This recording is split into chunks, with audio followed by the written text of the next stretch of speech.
Bu Kexiansu Jilid 12 bagian 4. Kalau begitu, mari Jiwi ikut dengan kami ke timur. Saya kira, mencari seorang tokoh besar di dunia Kang Ou akan bisa kita dapatkan keterangan selengkapnya di sekitar kota raja. Apalagi sekarang, setelah perjuangan Anlu Santai Chiangkun berhasil, tentu banyak tokoh Kang Ou muncul di kota raja, dan kita dapat bertanya-tanya kepada mereka. Akan tetapi kabarnya di sana terjadi perang, bahkan banyak orang mengungsi ke Sichuan. Toan Qi tersenyum. Jangan khawatir, kami berdua adalah orang-orang dalam. Kami berdua bekerja untuk Antai Chiangkun, maka kami mempunyai banyak kenalan di sana. Sekarang Tiang An telah diduduki, dan agaknya keadaan tentu telah aman kembali. Mereka bercakap-cakap, dan terdapatlah kecocokan di antara mereka. Juga Xuan Chu menjadi akrab dengan Swinyo. Gadis Pulau Neraka yang masih hijau ini senang sekali mendengar penuturan Swinyo yang sudah berpengalaman. Sebaliknya, Swinyo juga kagum terhadap Dara cantik yang ternyata adalah seorang dari Pulau Neraka yang hanya dikenal dalam dongeng. Kagum menyaksikan kehebatan ilmu kepandaian Xuan Chu tadi, dan juga ngeri menyaksikan senjata-senjata yang ampuh dan ganas itu. Berangkatlah mereka berempat kembali ke timur menuju ke Tiang An, kota raja pertama yang telah terjatuh ke tangan Anlusan. Setelah berhasil menduduki Lok yang melalui pertempuran yang seru, Anlusan memimpin pasukan intinya menuju ke Tiang An. Kembali dia harus menghadapi perlawanan gigih di lembah Tungkuan, akan tetapi setelah lembah ini didudukinya, pasukan-pasukannya terus menekan dan bergerak menuju ke Tiang An. Demikianlah, Tiang An, ibu kota yang megah itu, diserbu dan didudukinya dengan amat mudah, hampir tidak ada perlawanan sama sekali. Hal ini adalah karena banyak kaki tangan dan mata-matanya yang dipimpin oleh Ouyang Chinchu dan The Kuat Lin, telah lebih dulu melakukan kekacauan-kekacauan sehingga melemahkan pertahanan. Apalagi Kaisar juga telah melarikan diri dan meninggalkan kota Raja Tiang An. Hal ini membuat para pasukan penjaga menjadi kehilangan semangat, dan sebagian besar di antara mereka menyatakan takluk tanpa melalui peperangan yang lama. Ada pula yang melarikan diri menyusul rombongan kaisar ke barat. Seperti biasa terjadi di waktu perang, dari zaman dahulu sebelum sejarah tercatat sampai sekarang, akibat-akibat yang mengerikan terjadi dan menimpa diri pihak yang kalah perang. Demikian pula nasib para bangsawan di kota raja yang tidak sempat melarikan diri. Banyak orang dibunuh hanya oleh tudingan jari tangan orang lain yang memfitnahnya, mengatakan bahwa orang itu adalah mata-mata pemerintah. Mayat bergelimpangan di sepanjang jalan, dan anggota-anggota pasukan pemberontak yang menang perang itu berpesta pora mengangkuti harta benda dan wanita dari pihak yang kalah. Jerit tangis wanita-wanita yang dipaksa dan diperkosa, membumbung tinggi ke angkasa, bercampur baur dengan sorak dan tawa kemenangan.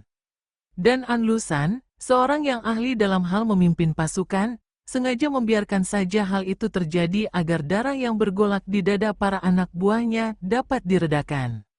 Beberapa hari kemudian, setelah anak buahnya sepuas-puasnya dan sekenyang-kenyangnya mengganggu wanita dan merebutkan harta benda yang ditinggal lari, barulah muncul perintah yang melarang perbuatan seperti itu. Namun Anlusan juga tidak melupakan janji-janjinya kepada para pembantunya yang telah berjasa. Dengan royal dia lalu membagi-bagikan pangkat, gedung bekas tempat tinggal para bangsawan yang melarikan diri atau terbunuh, membagi-bagikan harta benda dan para puteri cantik yang menjadi tawanan. Maka selama beberapa bulan lamanya berpesta poralah para kaki tangan Anlusan yang menerima hadiah-hadiah itu. Tentu saja Anlusan lebih lagi memperhatikan para pembantu yang tangguh dan yang masih diharapkan bantuan mereka. Kepada mereka ini dia memberi hadiah yang lebih besar lagi. Dia tidak mengingkari janjinya terhadap para pembantu yang berjasa besar seperti The Kuat Lin, bekas ratu Pulau Es itu. Maka setelah Tiang An diduduki, putra The Kuat Lin yang bernama Han Buong lalu diberi anugerah pangkat pangeran.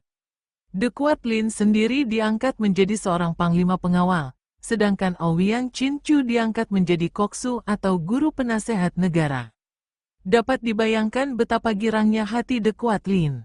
Cita-citanya tercapai, putranya telah menjadi pangeran, dan kalau dia pandai mengatur kelak, siapa tahu terbuka kesempatan bagi para putranya untuk menjadi kaisar. Tidaklah mengherankan apa yang terkandung dalam hati The Quatlin sebagai cita-cita ini. Sudah lazim bagi kita manusia di dunia ini untuk selalu menjadi hamba dari cita-cita kita sendiri. Seluruh kehidupan ini seolah-olah dikuasai dan diatur oleh cita-cita kita masing-masing. Kita tenggelam dalam khayal dan cita-cita, tidak tahu betapa cita-cita amatlah merusak hidup kita. Cita-cita membuat pandang mata kita selalu memandang jauh ke depan, penuh harapan untuk mencapai sesuatu yang kita cita-citakan. Pandang mata yang selalu ditujukan ke masa depan yang belum ada, tangan yang dijangkaukan ke depan untuk selalu mengejar apa yang belum kita miliki, membuat kita hidup seperti dalam bayangan. Kita tidak mungkin dapat menikmati hidup, padahal hidup adalah saat demi saat, sekarang ini, bukan masa depan yang merupakan bayangan khayal, bukan pula masa lalu yang sudah mati. Sekali kita menghambakan diri kepada cita-cita, selama hidup kita akan terbelenggu oleh cita-cita, karena tidak ada cita-cita yang dapat terpenuhi sampai selengkapnya, dan kita terseret ke dalam lingkaran setan yang tak berkeputusan. Mendapat satu ingin dua, memperoleh dua mengejar tiga, dan selanjutnya, itulah cita-cita. Semua itu akan kita kejar terus sampai kematian merenggut kehidupan kita, bahkan di ambang kubur sekalipun, di waktu mendekati kematian, kita masih terus dicengkeram cita-cita, yaitu cita-cita untuk masa depan sesudah mati. Betapa mungkin kita dapat menikmati hidup ini kalau mata kita selalu memandang masa datang yang belum ada? Sebaliknya, orang yang bebas dari cita-cita, bebas dari masa lalu dan masa depan, dapat menghayati hidup ini saat demi saat. Demikian pula dengan The Quatlin. Cita-citanya tercapai dengan diangkatnya putranya menjadi pangeran, akan tetapi sudah habis di situ sajakah cita-citanya? Sama sekali belum, jauh daripada cukup atau habis. Bahkan cita-cita barunya yang lebih hebat baru saja dia mulai, yaitu cita-cita melihat putranya menjadi kaisar. Karena cita-cita ini, maka keadaannya pada saat itu tidak terasa membahagiakan, bahkan terasa amat kurang. Hanya pangeran, hanya panglima pengawal, jauh dibandingkan dengan putranya menjadi kaisar dan dia menjadi ibu suri. Banyak orang membantah, mengatakan bahwa cita-cita mendatangkan kemajuan. Tanpa cita-cita, kita tidak akan maju. Apakah cita-cita itu? Apakah kemajuan itu? Cita-cita adalah keinginan akan sesuatu yang belum terdapat oleh kita. Dan keinginan seperti ini merupakan dorongan nafsu yang tak mengenal kenyang, makin dituruti makin lapar dan haus, menghendaki yang lebih. Dan akhirnya akan sukar dibedakan lagi dengan ketamakan, kerakusan yang mendatangkan pertentangan, permusuhan, dan kesengsaraan. Dan apakah kemajuan itu? Sudah menjadi pendapat umum bahwa kemajuan adalah keduniawian, harta benda, kedudukan, nama besar. Apakah kemajuan seperti ini mendatangkan kebahagiaan? Hanya mereka yang telah memiliki nama terkenal saja yang mampu menjawab, dan jawabannya pasti tidak. Bahkan sebaliknya, makin banyak kedudukan atau nama besar, makin ketat kita melekat kepada duniawi, makin banyak pula kesengsaraan hidup yang kita derita berupa kekecewaan, pertentangan, dan kekhawatiran. Karena yang sudah pasti saja, hanya mereka yang masih memiliki lahir batin yang akan kehilangan. Kehilangan berarti kekecewaan, kedukaan, sedangkan sebelum terjadi kehilangan, kita digerogoti kekhawatiran. Akan tetapi pada waktu itu tidak nampak seorang pun, karena pada waktu itu rakyat penghuni ibu kota sedang dicengkeram ketakutan hebat. Seperti biasa setelah perang berakhir, rakyat yang menjadi sasaran mereka yang memperoleh kemenangan. Para anggota pasukan baru berkeliaran keluar masuk perkampungan, keluar masuk rumah orang seperti rumahnya sendiri, bahkan tidak jarang terjadi mereka memasuki kamar tidur orang seperti memasuki kamar tidur sendiri sambil menyeret nyonya rumah yang masih muda atau anak gadis mereka. Seperti para atasannya yang mengadakan pesta besar-besaran, kaum rendahan juga berpesta dengan gayanya tersendiri. Seperti biasanya pula, penduduk hanya pandai menangis dan mengeluh mengadu kepada Tian sebagai hiburan satu-satunya. Menjelang tengah malam, pesta masih amat ramai. Aoyang Jinju, sebagai seorang yang berkedudukan tinggi sekali sekarang, seorang koksu, datang juga hanya sekadar memberi selamat dan tidak tinggal lama.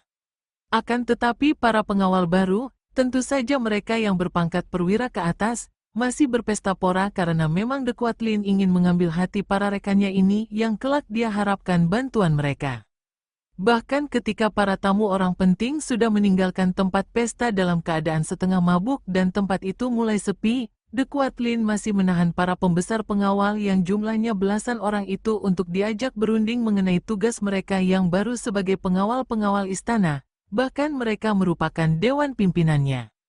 Lewat tengah malam, para tamu sudah pulang, dan yang tinggal hanyalah 14 orang pimpinan pengawal yang kini dijamu dan diajak berunding di ruangan dalam. Adapun ruangan luar tempat pesta mulai dibersih-bersihkan oleh sejumlah pelayan yang kelihatan lelah dan mengantuk. Pada saat itulah berkelebat bayangan 3 orang. Para pelayan yang membersihkan tempat bekas pesta itu hanya melihat bayangan berkelebat dan tahu-tahu di tempat itu kelihatan 2 orang wanita cantik dan seorang laki-laki gagah sudah berdiri dengan sikap angker. Tentu saja para pelayan terkejut sekali dan mengira bahwa orang-orang aneh yang bergerak amat cepatnya ini tentulah sahabat majikan mereka yang juga terkenal lihai bukan main. Maka seorang di antara mereka menyambut sambil menjura dan berkata, "Samwi yang terhormat agak terlambat karena pesta telah bubar."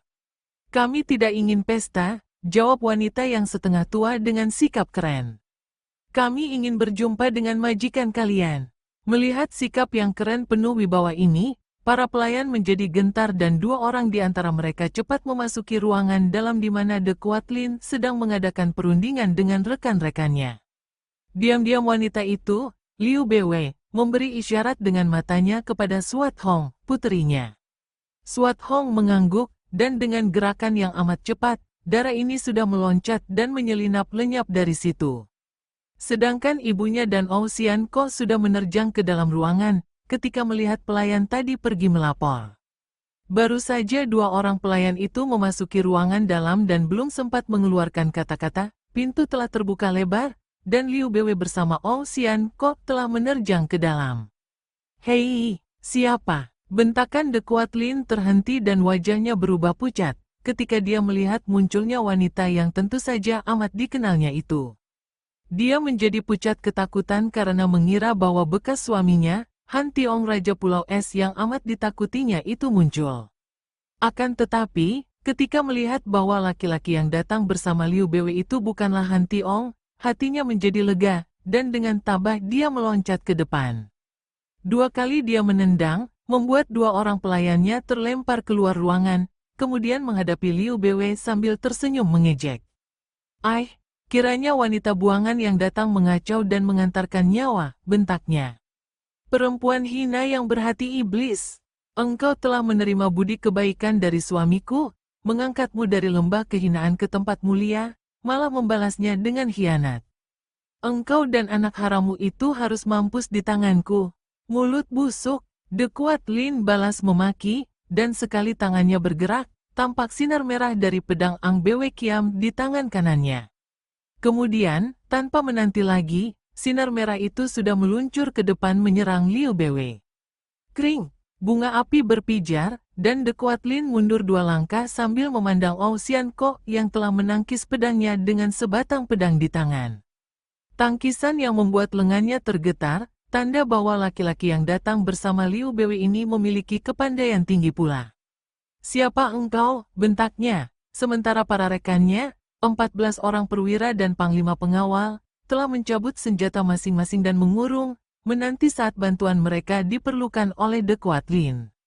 Xian Ko yang mengerti bahwa dia bersama Liu Bwe dan Han Suat Hong telah memasuki Goa Harimau dan berada dalam ancaman bahaya besar, sengaja mengulur waktu untuk memberi kesempatan kepada Suat Hong yang oleh ibunya ditugaskan menyelinap ke dalam istana untuk mencari dan merampas kembali pusaka-pusaka Pulau Es.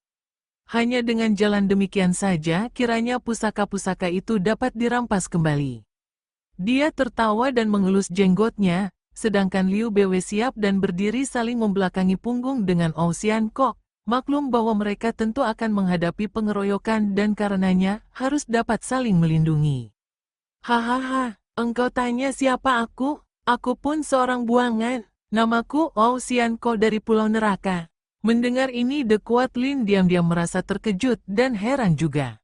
Dia sudah mendengar dari bekas suaminya, Raja Pulau Es, bahwa para buangan di Pulau Neraka bukanlah orang-orang sembarangan, bahkan banyak di antara mereka memiliki ilmu kepandaian tinggi.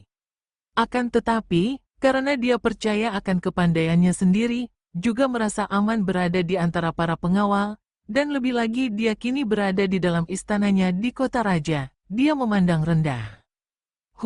Kiranya adalah buangan rendah dan hina dari Pulau Neraka. Xian Kok yang ingin mengulur waktu kembali tertawa untuk mengalihkan perhatian De Kuat Lin.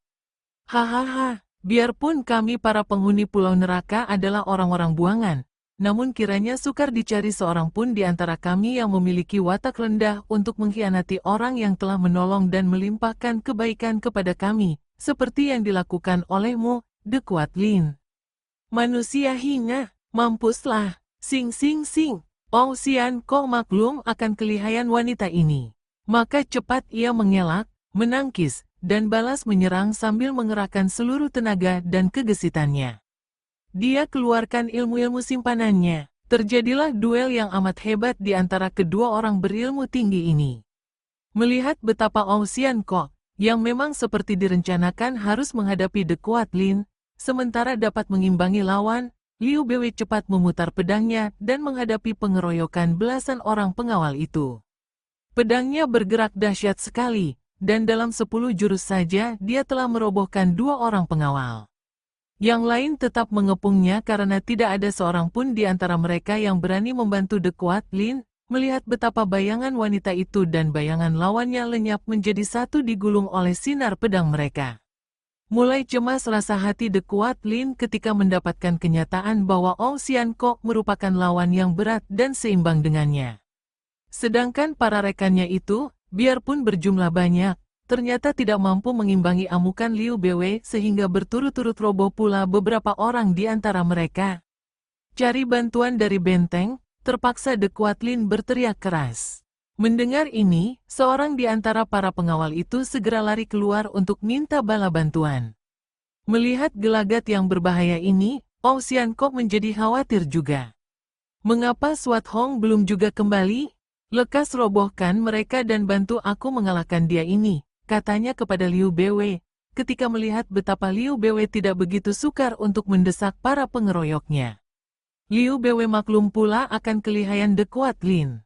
Tahulah dia bahwa betapapun lihainya Xian Kok, menghadapi wanita itu masih amat sukar untuk mencapai kemenangan.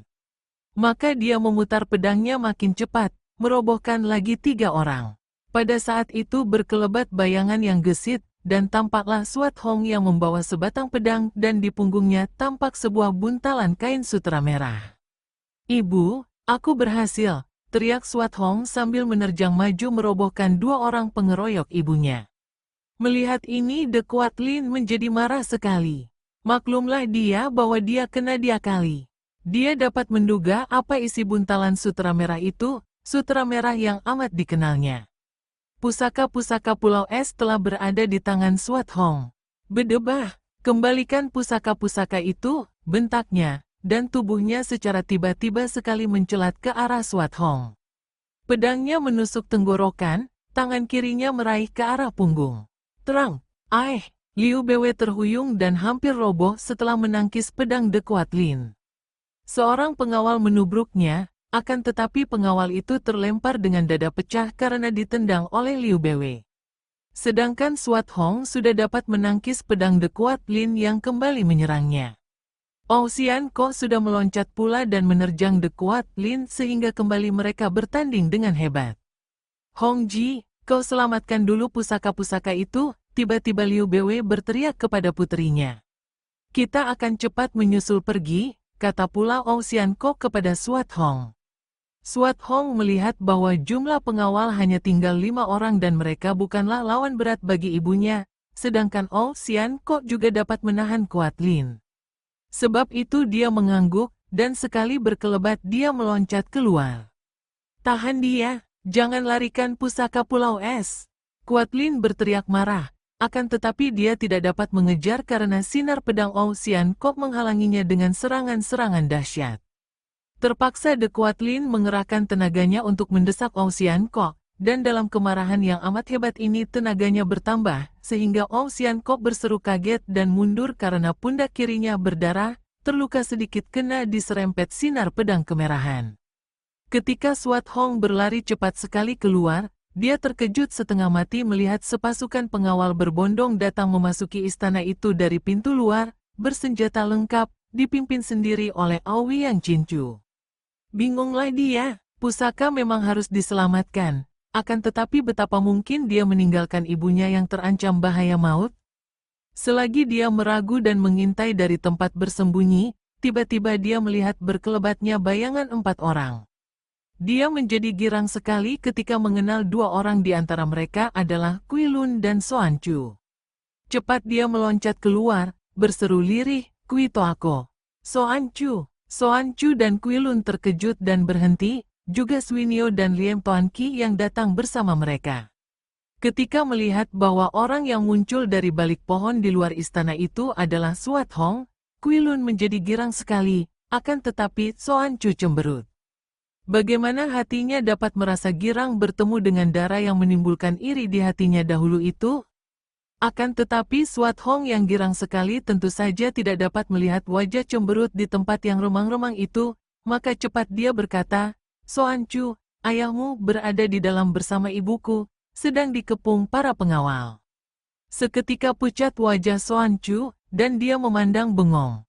Sampai lama baru dapat berkata gagap, ayahku. "Benar, kita harus membantunya," kata lagi Swat Hong. "Kalau begitu tunggu apa lagi? Mari kita membantu orang tua kalian." Kui Lun berkata, "Nanti dulu, siapakah 2 orang ini?" Swat Hong bertanya sambil menuding kepada Swinyo dan Liem Toan Qi. "Namaku Bu Swinyo, adik Han Swat Hong. Aku sudah mendengar namamu dari kedua saudara ini, dan aku merasa kagum sekali. Ketahuilah bahwa aku dahulu adalah murid The Kuat Lin, akan tetapi sekarang aku hendak mencari dan membunuhnya." Swinyo berkata penuh semangat. "Dan aku tadinya mata-mata Jenderal An Lusan, akan tetapi aku berjuang bukan untuk mencari pangkat, melainkan untuk membalas dendam. Sekarang aku hendak membantu dia, tunanganku ini untuk menghadapi The Kuat Lin." Tiba-tiba Swat Hong bergerak maju, kedua tangannya bergerak cepat sekali. Yang kanan menyerang ke arah leher Liem Toan Qi, sedangkan yang kiri menotok ke arah dada Swinyo. Hait, Toan Qi dan Swinyo yang terkejut sekali cepat mengelak, namun tetap saja mereka terhuyung dan hampir jatuh terdorong sambaran kedua tangan Swat Hong. Apa yang kau lakukan itu?" Kui Lun dan Soan Chu menegur heran dan juga marah. "Aku hanya menguji mereka, maafkan aku, Enci Swinyo dan Liem Toako. Melihat tingkat kepandaian kalian, lebih baik kalian tidak ikut masuk. Musuh amat kuat, dan ada tugas yang lebih penting lagi bagi kalian. Kalau benar kalian suka membantu kami dari Pulau Es." Swinyo dan Toan Qi yang tadinya terkejut dan marah, menjadi lega bahwa kiranya gadis yang amat lihai itu hanya menguji mereka.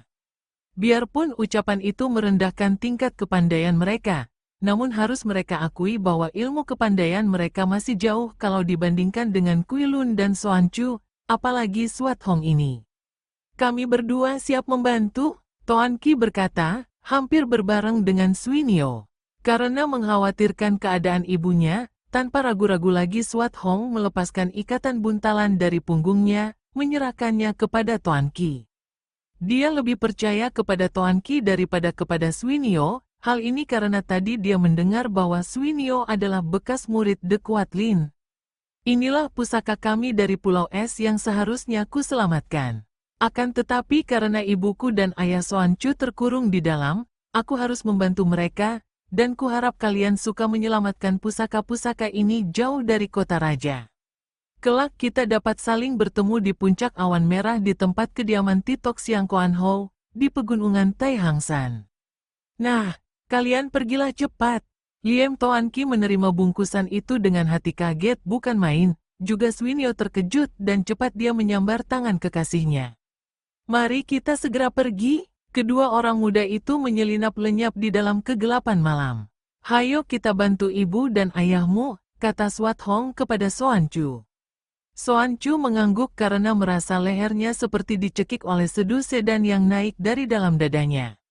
Ayahnya, dia akan bertemu dengan ayah kandungnya yang selama hidupnya belum pernah dia lihat itu.